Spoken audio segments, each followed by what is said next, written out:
सभी को प्रभु यीशु मसीह के नाम से और एक बार प्यार भरा सलाम और जय मसीह की कि सारे लोगों को ये पता चले कि चेन प्रेयर के बारे में हम कुछ काम कर रहे हैं ताकि सभी लोग मिलकर हम प्रार्थना कर सके और उपवास के साथ प्रार्थना कर सके और इस तरीके से हफ्ते में एक बार हो या जैसा भी आप निर्णय करते हैं उस तरीके से हम करें और उसका लाभ हम उठा सके। जो बातों को हम सीख रहा है वो हमारा जीवन में लागू करना या लागू होना जरूरी है और इसलिए उस विषय को लेकर भाई लोग काम कर रहे हैं। तो मैं सभी से अनुरोध करूंगा कि आप प्रार्थना के साथ इस चेन प्रेयर में जोड़ने के लिए सोचिए। आपको ये सोचना है कि कौन सा समय में प्रार्थना के चेन प्रेयर में जुड़ सकता हूँ। उसका मतलब यह है कि हम चेन प्रेयर कर रहे हैं, मतलब हर घंटा या हर समय कोई ना कोई इस ग्रुप से प्रभु के उपस्थिति में प्रार्थना में रहेंगे और कभी कभी ऐसा भी हो सकता है एक से ज्यादा लोग रहेंगे एक ही टाइम पर, उसमें कोई प्रॉब्लम नहीं है। लेकिन सभी लोग अपना सोचना चाहिए और खास कर मैं समझता हूँ जो घर में हैं, जैसे कि कुछ बहन लोग घर में होंगे, कुछ रिटायर्ड लोग या बुजुर्ग लोग घर में होंगे।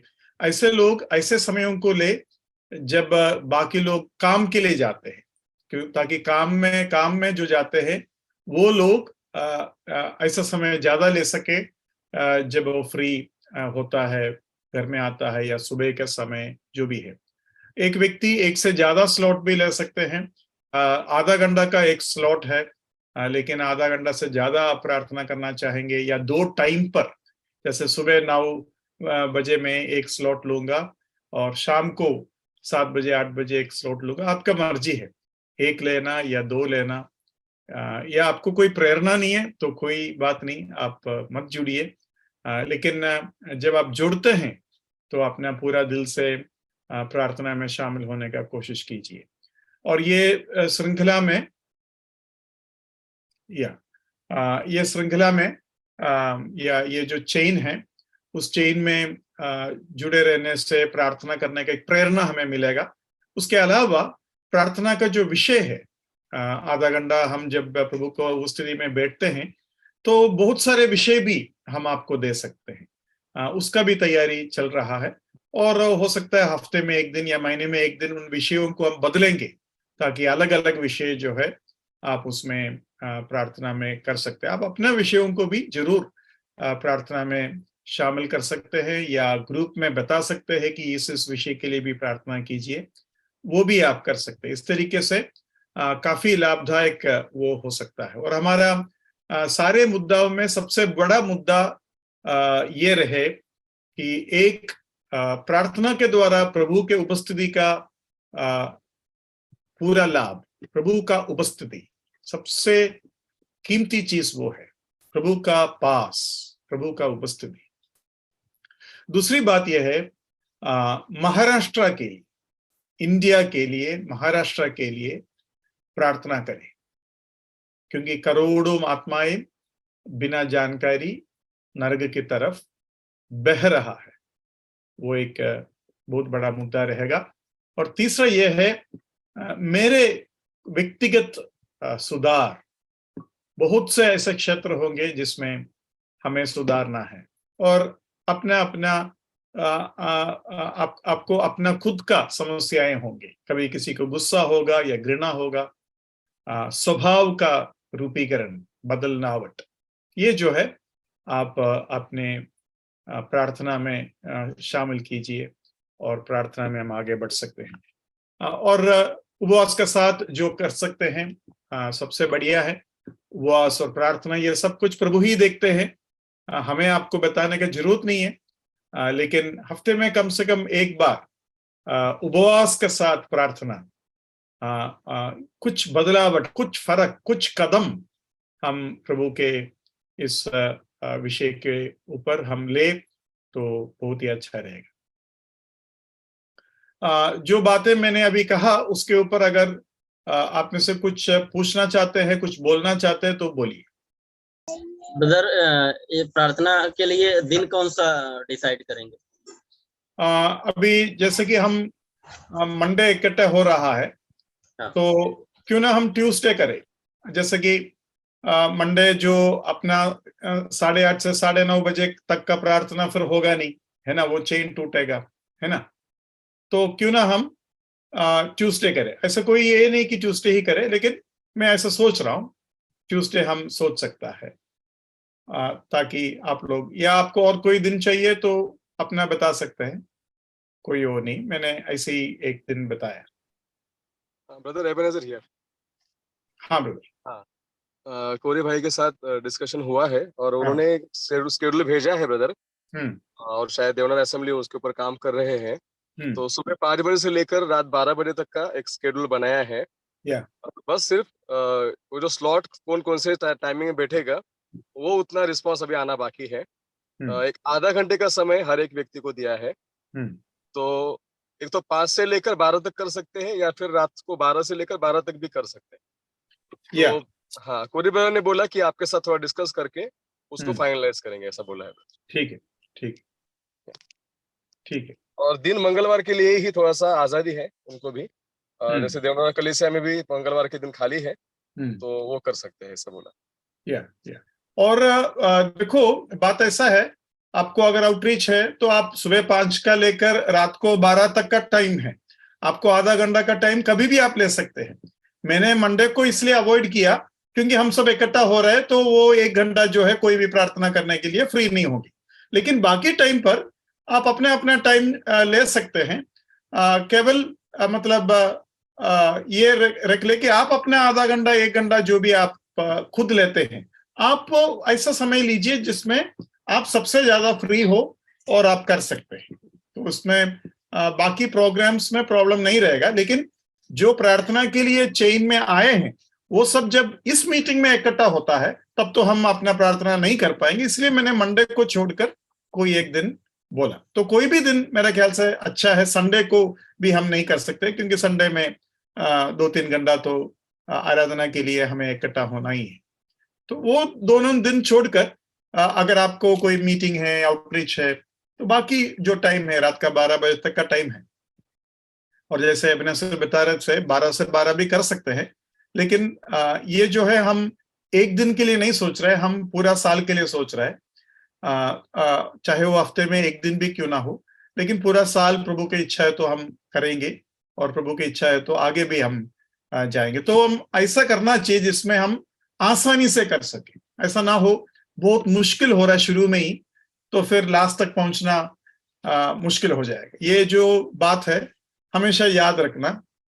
शुरुआत का जोश सभी को रहेगा, लेकिन बाद में उसका तकलीफ जब होता है तो धीरे धीरे ड्रॉप आउट होने का संभावना है। तो इसलिए आप बहुत ज्यादा स्लॉट लेकर फायदा नहीं है, और बहुत घंटे प्रार्थना करने का निर्णय लेगा और उसके बाद आप कर नहीं पाएंगे, तो ऐसा भी ना हो, है ना।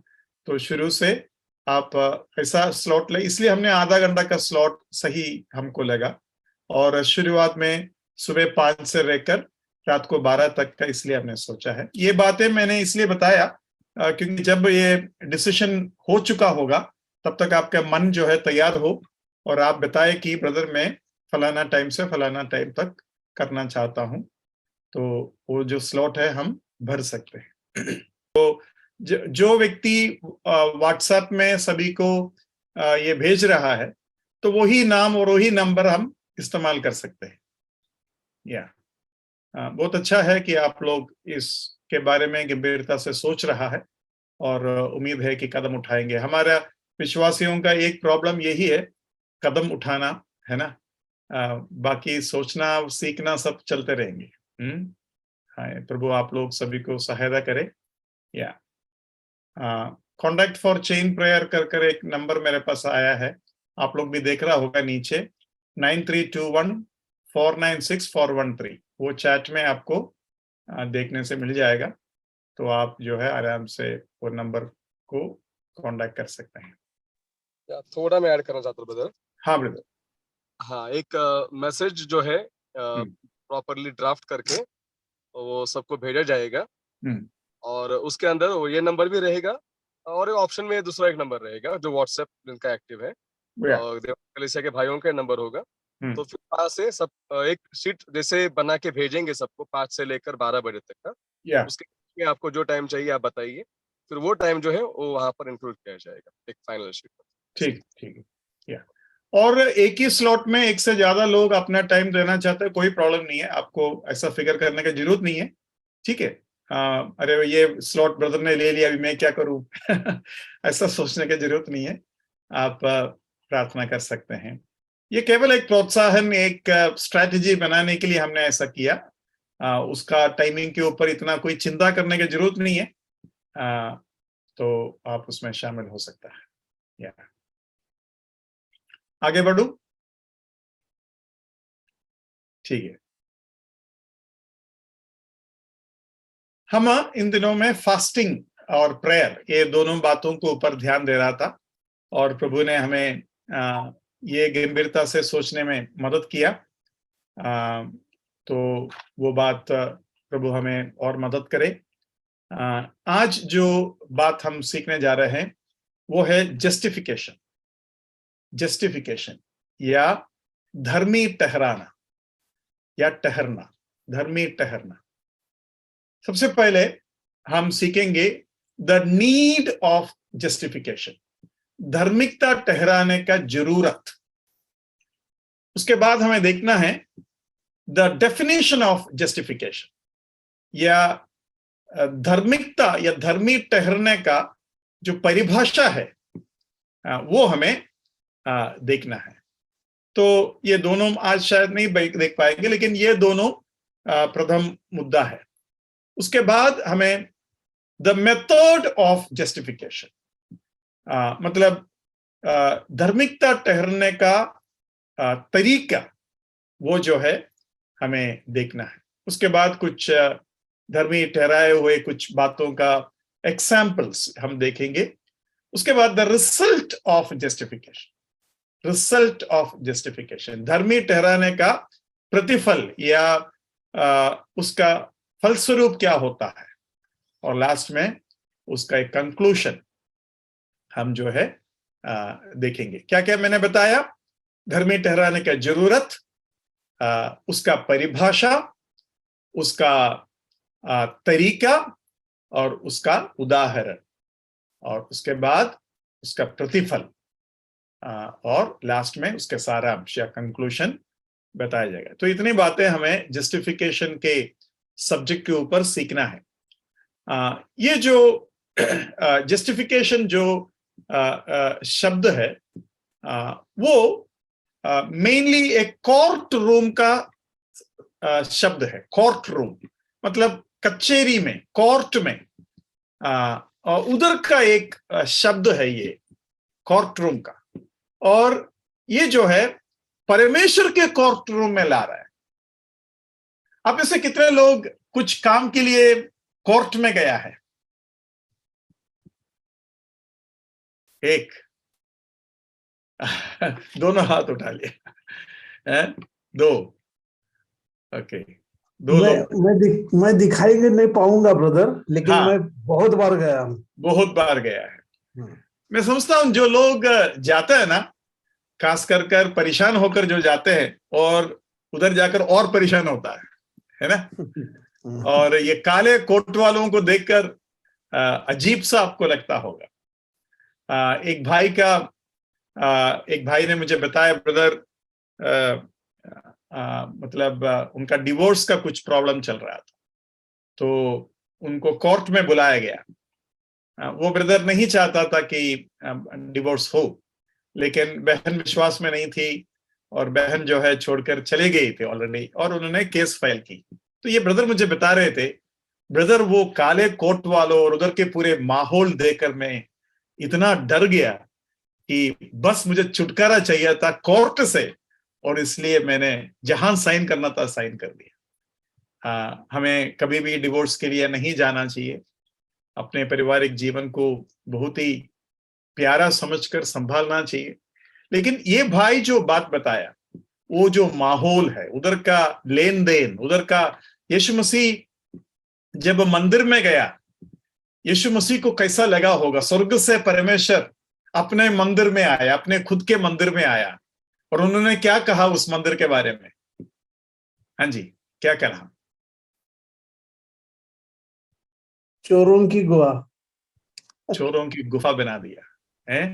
यीशु मसीह को लगा अधिक पवित्र परमेश्वर होकर मुझे चोरों के हड्डा में लेके आया। कहां? परमेश्वर के मंदिर। सच कहता हूं, आज धर्म के नाम पर जो हो रहा है ना, कुछ ऐसा ही हो रहा है, कुछ ऐसा ही हो रहा है। लेकिन ये तो जिंदा परमेश्वर के मंदिर में भी ऐसा हो रहा था। और यीशु मसीह ने क्या किया? एक बहुत बड़ा कोड़ा या विप, जिसको इंग्लिश में बोलते हैं विप, बनाया। और क्या किया विप से परमेश्वर ने? कोई बताइए, परमेश्वर ने विप बनाकर क्या किया?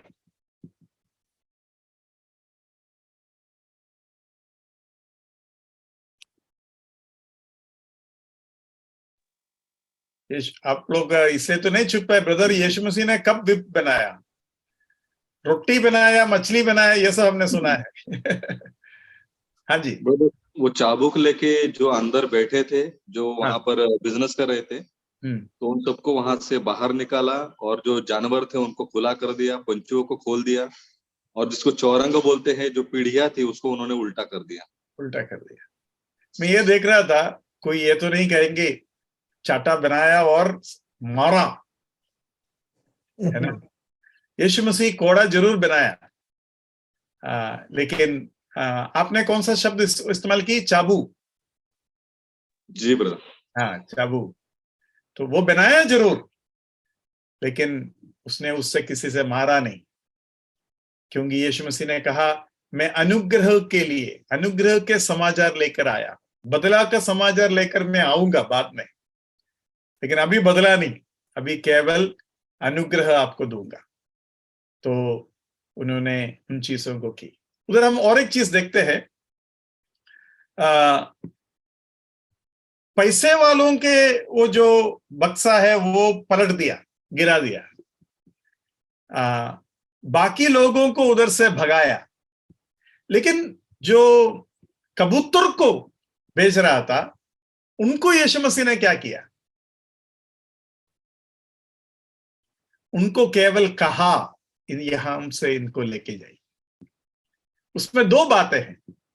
एक ये है, कबूतर बेचने वाला उसमें से गरीब होता है, और कबूतर खरीदने वाले भी गरीब होता है। तो गरीबों का, अगर कबूतर का वो पिंजरा खोल दिया तो सब उड़ जाएंगे, है ना? मतलब प्रभु जैसे हम सोचते हैं, गुस्से में जरूर थे, दुख में जरूर थे, लेकिन उनके हाथ में जब वो चाबू था तभी भी प्यार था, और वो संभाल कर अपना काम कर रहे थे। हम जब गुस्से में आते हैं, हम कुछ भी नहीं देखते, लेकिन प्रभु को अगर ऐसा गुस्सा आना था तो मेरा ख्याल से ये पृथ्वी कब का 1000 बार राख बन जाती, है ना? तो ऐसा प्रभु ने नहीं की। उल्टा इवन पीड़ा काल के समय के बारे में यीशु मसीह ने कहा, अगर वो काल के ऊपर परमेश्वर कुछ सीमा नहीं रखते तो हो सकता है संत लोगों को भी जिंदा रहना मुश्किल हो जाएगी। मतलब पीड़ा काल या महाक्लेश का समय, जिसको हम ट्रिबुलेशन पीरियड बोलता है, तब भी परमेश्वर का दया कैसा काम करते हैं वो हम उधर हमें देखने को मिलता है। यहाँ जरा कर्ण का फ्लक्चुएशन है, उसका वजह से हो सकता है बीच में थोड़ा वीडियो आपको खराब मिले। तो हम देखते हैं कि यहां पापी को परमेश्वर के कोर्ट रूम में लाया। जस्टिफिकेशन जो सच्चाई है, ये सोटेरियोलॉजी के पूरे शिक्षा या पूरे बाइबल का शिक्षा या पूरे मसीही जीवन के शिक्षाओं में सबसे गंभीर, सबसे इंपॉर्टेंट विषय है।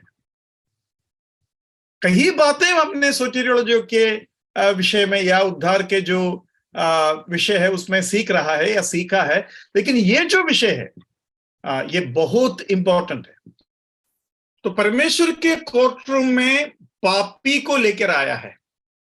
और ये जो जस्टिफिकेशन जो विषय हमारे पास आज जो मिला है, उसके लिए परमेश्वर ने एक व्यक्ति को खास इस्तेमाल किया, और उस व्यक्ति का नाम है Martin Luther. Martin Luther, Martin Luther king अलग है, वो अमेरिका का एक ब्लैक नीग्रो व्यक्ति था जो उनके फ्रीडम के लिए फाइट किया। उसको और इसको आपस में मिक्स मत करना।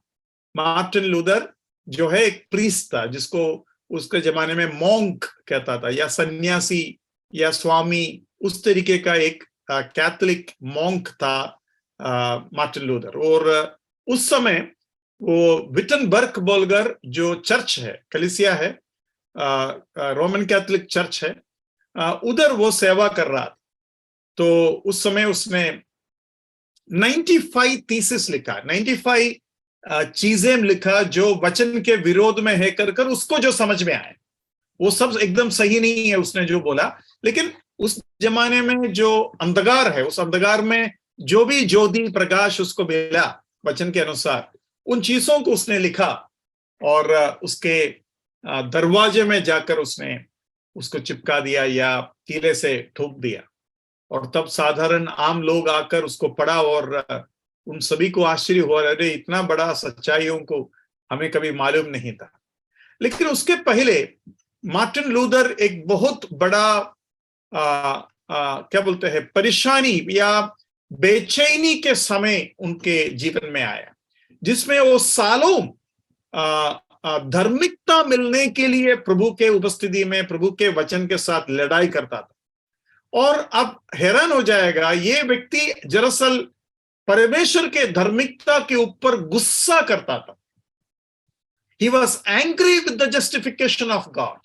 गुस्सा इसलिए करता था क्योंकि वो कोई भी तरीके से रोमन कैथोलिक टीचिंग के अनुसार अपने आप को धर्मी नहीं बना पा रहे थे।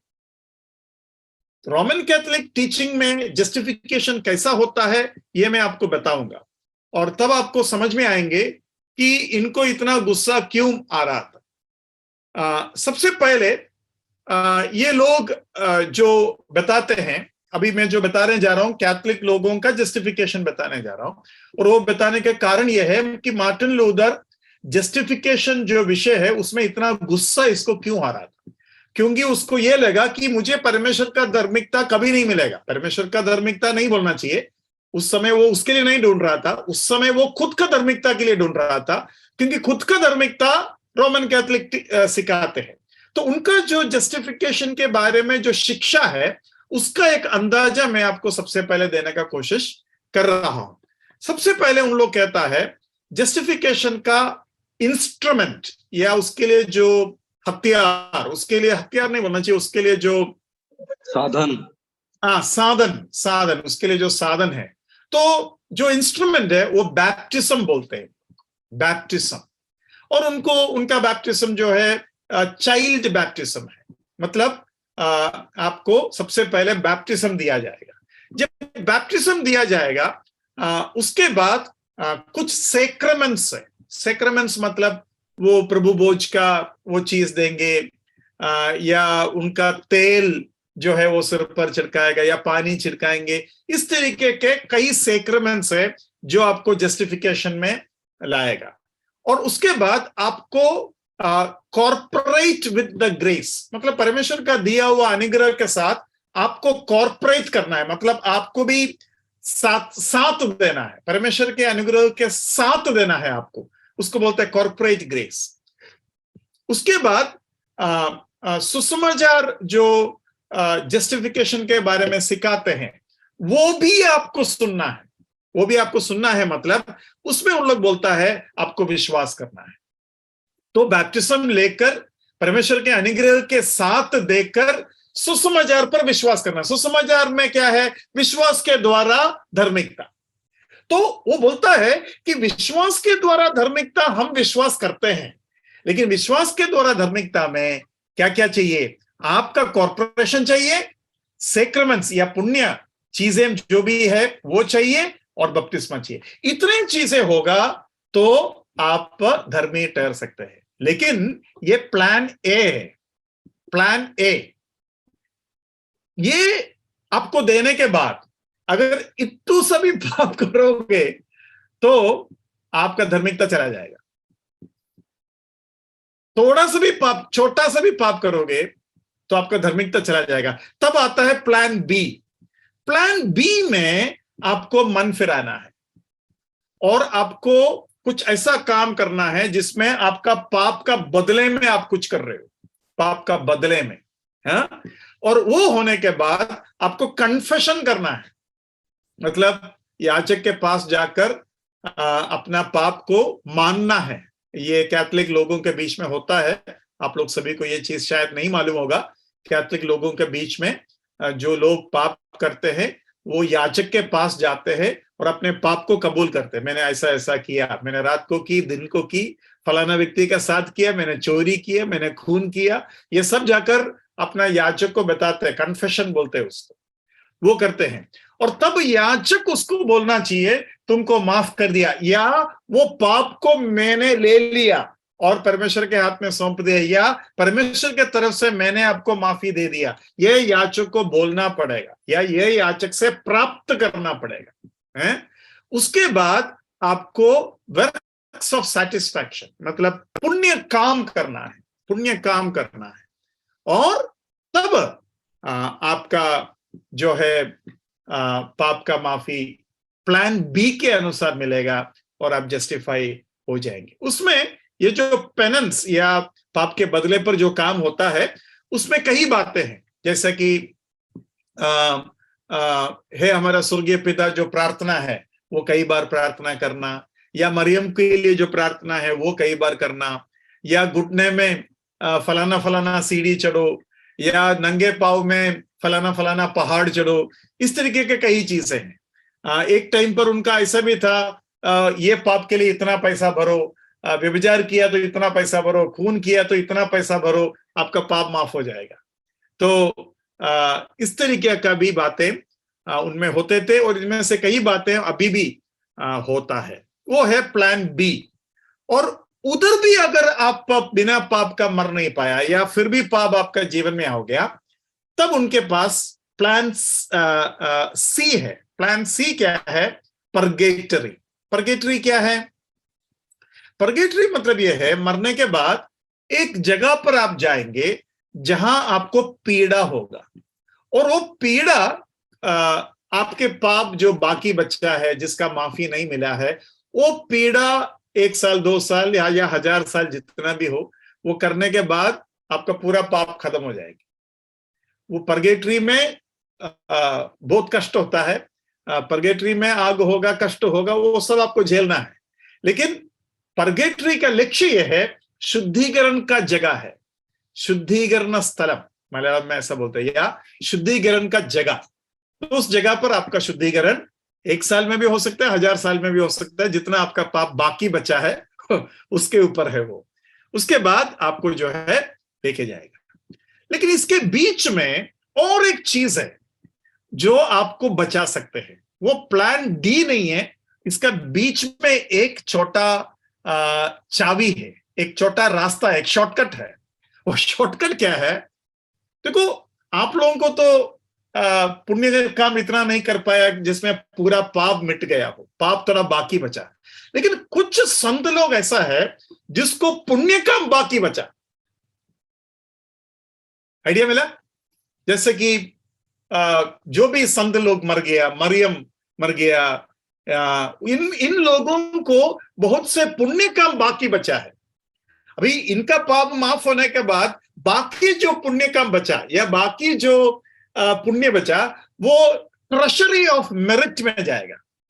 ट्रेजरी ऑफ मेरिट मतलब अपने मेरिट के एक बैंक है, उस बैंक में जाएंगे। तो जो लोग पापी है वो इन संत लोगों से प्रार्थना करेंगे कि हमारा थोड़ा सा लोन है, थोड़ा सा थोड़ा हमको मदद करो। तो उनका उधर से हमको क्या मिलेगा? उनका जो पुण्य बाकी बचा है, जो उनका काम नहीं आया, जैसे अमीर लोगों का पैसा फिक्स्ड डिपॉजिट में पड़ा है तो उसमें से थोड़ा गरीब को दे दिया, उस तरीके से उनको मिलेगा और वो जा सकते हैं। ये है कैथोलिक लोगों का जस्टिफिकेशन का उपदेश।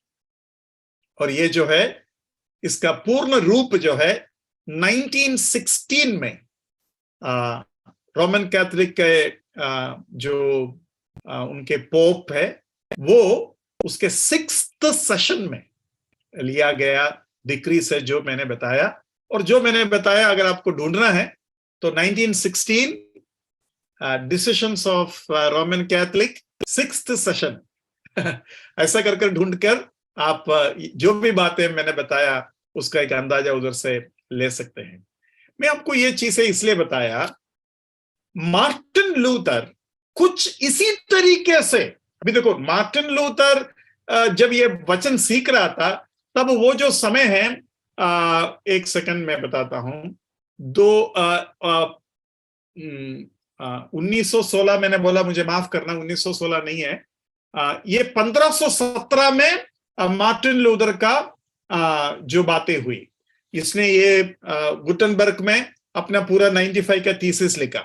तब भी मार्टिन लूथर उद्धार नहीं पाया था, बस उसको कुछ बातें समझ में आया और जो बातें उसको समझ में आया वो जाकर चर्च में जाकर लगा दिया। लेकिन उसका उद्धार 1519 में होता है, 1519 में। तो 1519 में उनको उद्धार कैसा मिलता है वो बातें अच्छी तरीके से समझ में आया और उद्धार के अनुभव में आया। मैं आपको ये बोलना चाहता हूं कि मार्टिन लूथर रोमन कैथोलिक के तरीके से धर्मी बनना चाह रहे थे, धर्मी बनना चाह रहे थे, और वो दिल से चाह रहा था, दिल से चाह रहा था, इतना चाह रहा था कि अपने आप को कोड़े से मारते थे, चाबू से मारते थे। वो भूखा रहता था पूरा रात, कभी कभी वो जमीन में पड़े रहेंगे, पेनेंस जो पाप होता है उसको धोने के लिए। कभी कभी बर्फ में या ठंडी में बाहर जाकर सोएंगे। मतलब वो अपने आप को इतना दंड देता था ताकि उसके पाप निकल जाए। और इसलिए उसको परमेश्वर के धार्मिकता के ऊपर गुस्सा आ रहा था, क्योंकि परमेश्वर इतना धर्मी है, मैं उसके आजू बाजू में भी नहीं आ सकता, मतलब मैं कभी बचूंगा नहीं, मैं नरक में ही जाएंगे। और जो व्यक्ति अपने आप को संपूर्ण तौर से शुद्ध करने का खुद का कोशिश करोगे ना, वो तो पागल होना ही है, उसको तो पागल होना ही है। उसका एक छोटा एग्जाम्पल मैं आपको बताता हूं। जब कोविड हुआ, पहले जब कोविड का विषय आया तो सभी लोगों को बताया गया कि आप जो है अपना हाथ को, मुंह को सब एकदम संभालना, दरवाजा खोलते हो तो हाथ से मत खोलना, एक पेपर लो या एक कपड़ा लो, फिर हैंडल को पकड़ो, बस में लेगा तो उसको पकड़ेगे तो उधर आ जाएगा, तो आपको सैनिटाइजर यूज करना है। तो उसको जो 100% उसके बारे में अगर कोई सोचेगा वो पागल हो जाएगा। कैसे पागल होगा? अरे ये हवा जो मैं ले रहा हूं, पता नहीं वो हवा किस किस के मुंह के अंदर से आ रहा है है ना? अभी ट्रेन में कोई दूसरे लोगों का हवा से बच सकता है क्या? ट्रेन में, बस में, है ना? और कई वीडियोस मैंने देखा जो पागलपन लोग बताते हैं। वो हाथ में सैनिटाइजर लगाएंगे, फिर जो सैनिटाइजर लगाएंगे। तो एक आदमी सोप से अपना हाथ धो रहा था तो सोप नीचे गिर गया तो उसको बोला, अरे सोप नीचे गिर गया है, अभी सोप को सोप से धो। तो उसने एक सोप लेकर उस दूसरा सोप को धोया मतलब अब कोविड के टाइम पर एक व्यक्ति अगर ध्यान से सोचोगे वो उसको समझ में आ जाएगा, मैं कोविड के बीमारी से नहीं बच सकते। ये बात मैंने इतना जोर से क्यों बोला?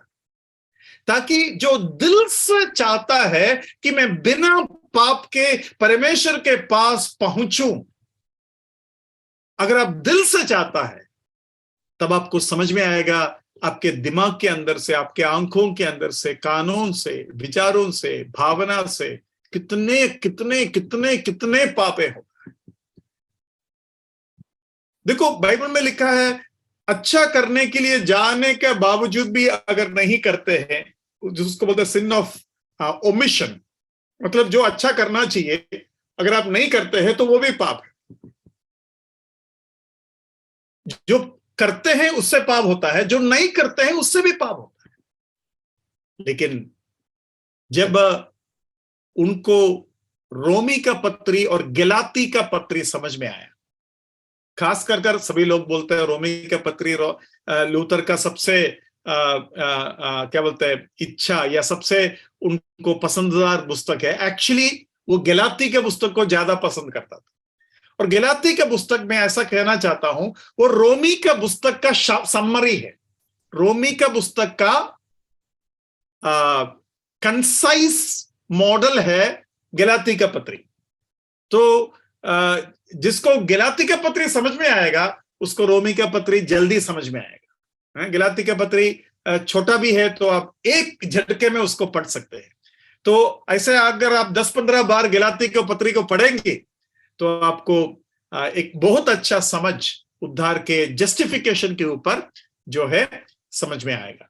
उम्मीद है कि आपको समझ में आया हो कि मार्टिन लूथर इतना परेशान क्यों हो रहा था, क्योंकि मार्टिन लूथर को समझ में आया कि मैं खुद कभी भी धर्मी नहीं ठहर सकते, और इसलिए परमेश्वर का सामने धर्मी नहीं ठहर सकता जो बात है उसको लेकर वो परमेश्वर से गुस्सा हो रहा था। प्रभु आप इतना पवित्र है और मैं इतना कमजोर हूं, ये कभी कभी कभी कामयाब होने वाला चीज नहीं है कर उसको लग रहा था।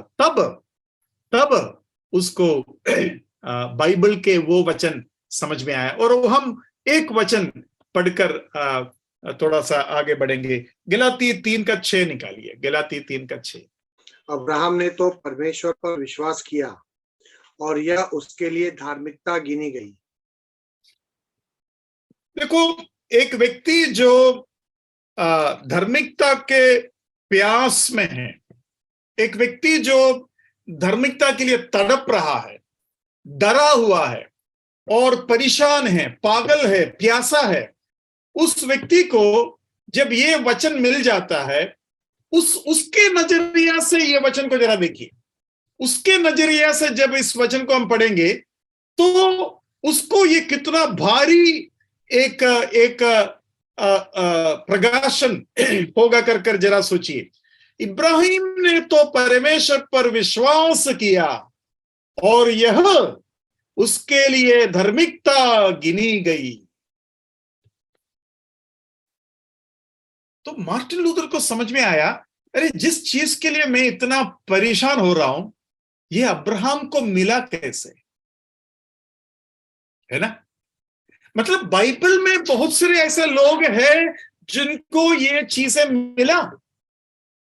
जब बाइबल में कहीं संतों को धार्मिकता मिला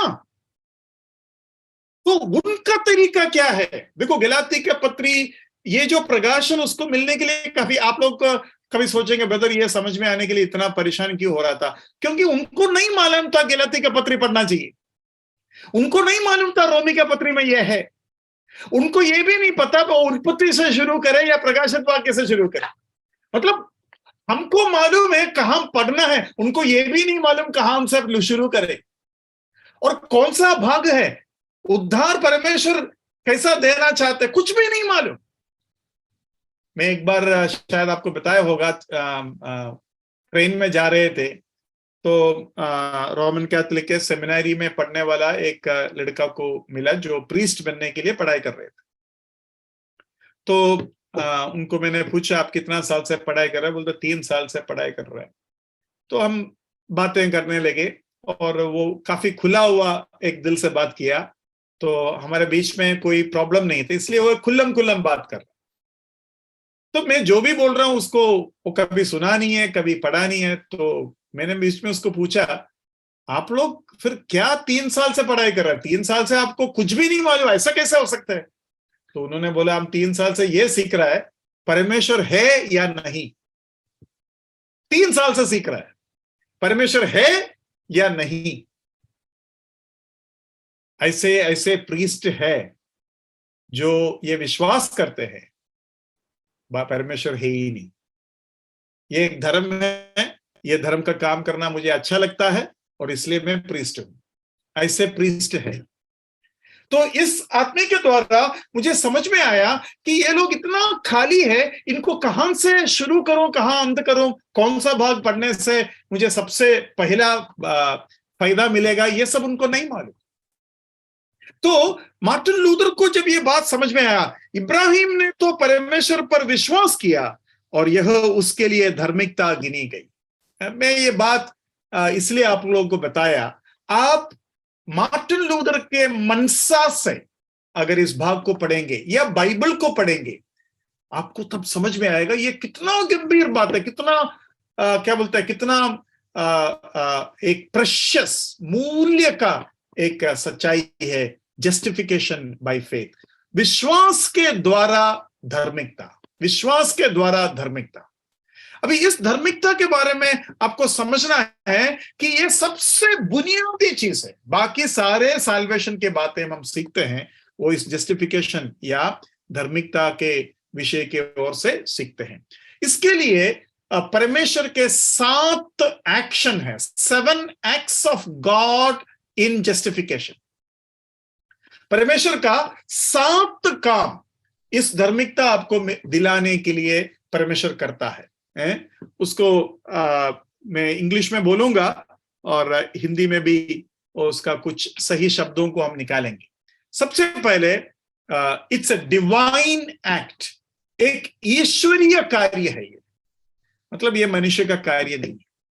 हम जब विश्वास करते हैं, मतलब निर्भर होते हैं, हम जब मांगते हैं प्रभु से, प्रभु मुझे बचाओ, प्रभु मुझे माफ करो, प्रभु मुझे नरक से बचाओ, तो परमेश्वर का कार्य है justification. It's a divine act, जिसको लिखना है वो लिख सकते हैं, इट्स अ डिवाइन एक्ट, ईश्वरीय कार्य है। दूसरा है इट्स एन इमीडिएट एक्ट, वो तुरंत होने वाला एक कार्य है, इसके लिए सालों नहीं लगता।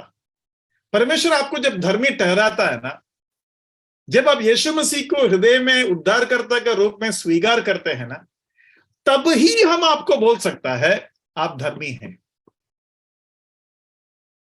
You are just, you are justified, you are a holy person. आप अभी एक पवित्र व्यक्ति बन चुका है, परमेश्वर ने आपको माफ किया है, परमेश्वर ने आपको धर्मी ठहराया है। तो ये एक इमीडिएट एक्ट है, यह है दूसरी बात। तीसरी बात है it's a legal act, it's a legal act, मतलब इसके अंदर बहुत से नियम हैं, उन पूरे नियमों को पूरा करते हुए आपको धार्मिकता ठहराया है। मतलब कोई भी ऐसा नियम नहीं है जो आपके धार्मिकता को असाधु करे या क्या बोलते हैं डिस्क्वालिफाई करे, क्या बोलते हैं अवॉइड करे, खारिज करे, खारिज या। तो मतलब कोई भी नियम ऐसा नहीं ला सकते हैं जिसमें आपका ये जो बात है इसको गलत स्थापित करे। और इसलिए ये परमेश्वर के तरफ से इट्स ए जस्ट एक्ट, परमेश्वर के तरफ से ये संपूर्ण तौर से एक सही कार्य है, ये कोई गलत काम नहीं है। कोई भी नियमों को नहीं तोड़ते हैं, नियमों का पूरा करते हैं, और ये एक जस्ट एक्ट है। और इसलिए बाइबल में लिखा है यीशु मसीह व्यवस्था के अधीन होकर जन्म लिया, ताकि व्यवस्था के अधीन जो लोग हैं उनको व्यवस्था के बाहर, व्यवस्था से बचाकर बाहर ला सके। तो आपके सामने मैंने क्या क्या लाया, divine act, immediate act, legal act, just act, 4 बातों को मैंने आपको बताया। अभी यहां तक मैंने जो बताया उसमें यह है कि हम कभी कभी सोचते हैं कि परमेश्वर हमको माफी देना चाहिए, लेकिन माफी देने से आप धर्मी है कर नहीं बोल सकते। माफी देने से कोई पाप नहीं है, लेकिन धर्मी कब बनेगा? मतलब धार्मिकता एक पॉजिटिव चीज है। माफी मिलने से, जैसे कि सोचो माफी मिलना मतलब जीरो हो गया, जीरो पाप, पाप में आप जीरो हो गया, लेकिन धार्मिकता में भी आप जीरो है, एक भी पॉइंट आपको मिला नहीं। यह है कि पेनल्टी नहीं है, यह है कि नरक में नहीं जा सकता, लेकिन स्वर्ग में भी नहीं जाएगा। तो परमेश्वर जब आपको धर्मी ठहराता है, उसमें परमेश्वर का सारे धार्मिकता आपके ऊपर दिया जाता है, आपके ऊपर डाला जाता है और आप अमीर बन जाते हैं, आप जीरो नहीं बनता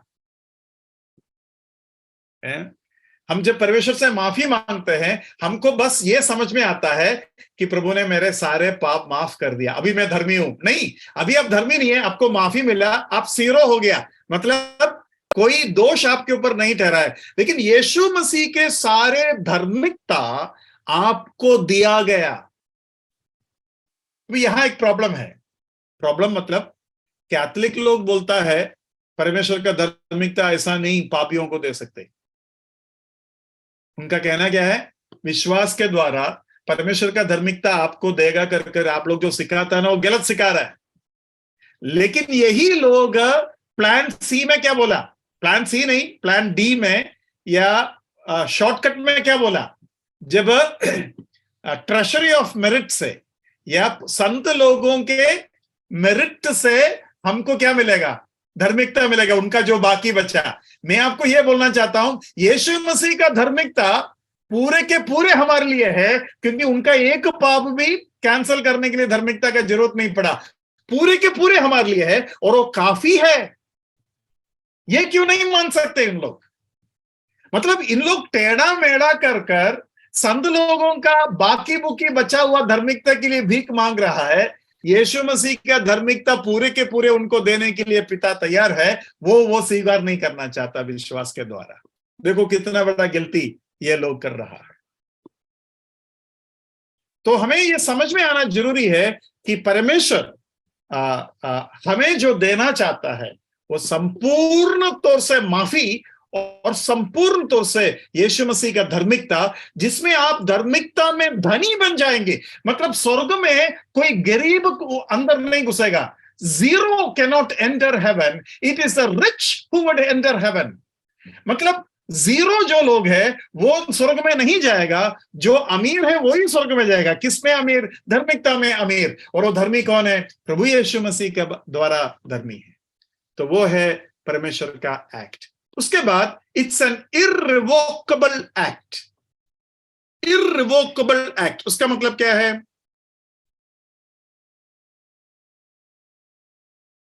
इररिवोकेबल एक्ट, जो कभी वापस छीना नहीं जा सकता।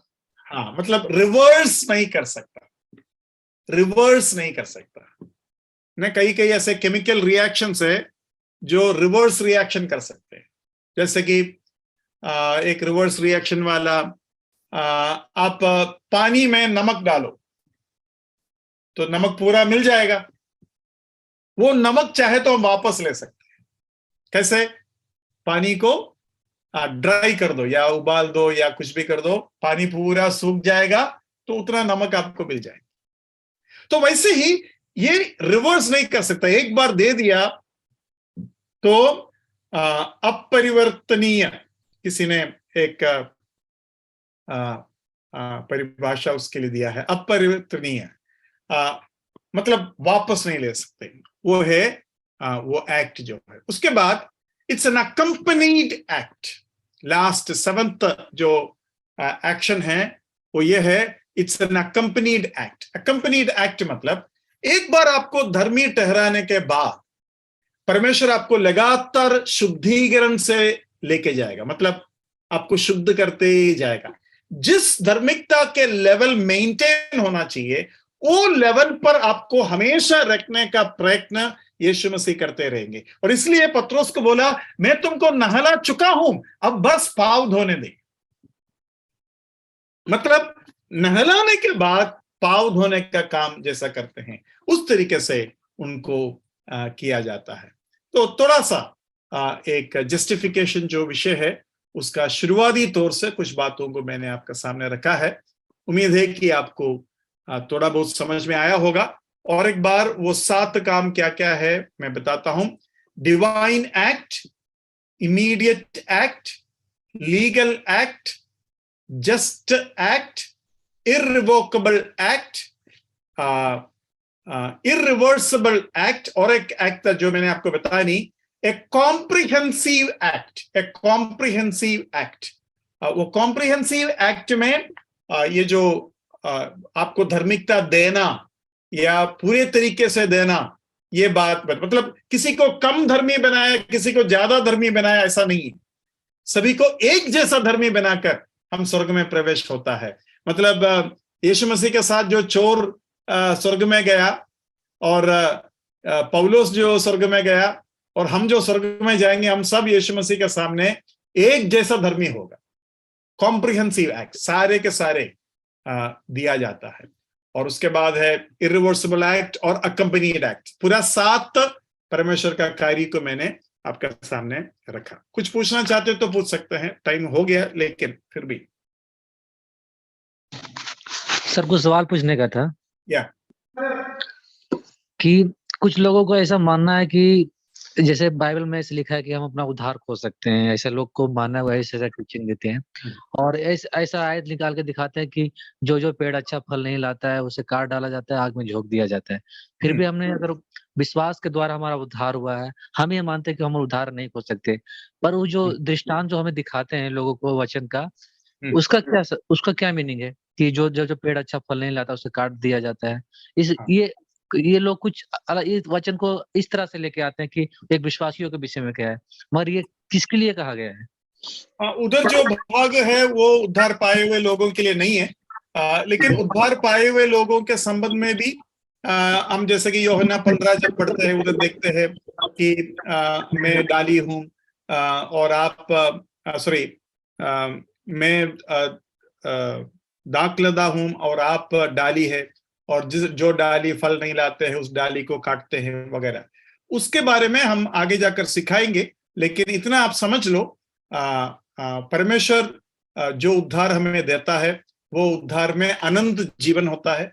उस उद्धार में हमारे अंदर परमेश्वर जो काम शुरू किया है वो पूरा कर कर ही छोड़ेगा। ऐसा कभी नहीं हो सकता कि प्रभु ने एक काम शुरू की और वो पूरा नहीं कर पाए। और हमारे अंदर जो अनंत जीवन दिया है, तो अनंत जीवन नाम है लेकिन बीच में चला जाएगा बोलेगा तो कैसा होगा? जैसे कि बुलेट प्रूफ कांच है लेकिन पत्थर मत फेंकना ऐसा बोलेगा तो कैसा चलेगा, है ना? तो बुलेट प्रूफ कांच है तो पत्थर फेंकने से और बुलेट होने लगने से भी कुछ नहीं होना चाहिए। तो अनंत काल का जीवन दिया है और बीच में अनंत काल का जीवन जाएगा कर कर कैसा बोल सकते हैं? उसके बारे में हम बाद में सीखेंगे और आपके इन विषयों को भी छुएंगे। लेकिन इतना मैं कहकर आगे बढ़ूंगा, वो जो पेड़ काटने के बारे में जो बोला है वो अविश्वासियों के संबंध में बोला है, वो विश्वासियों के संबंध में नहीं बोला है। लेकिन विश्वासियों के संबंध में भी बोलने वाले बहुत से ऐसे वचन हैं जिसमें आपको शक हो सकता है। उन वचनों को हम बाद में उठाकर एक एक कर सीखेंगे। Thank you sir.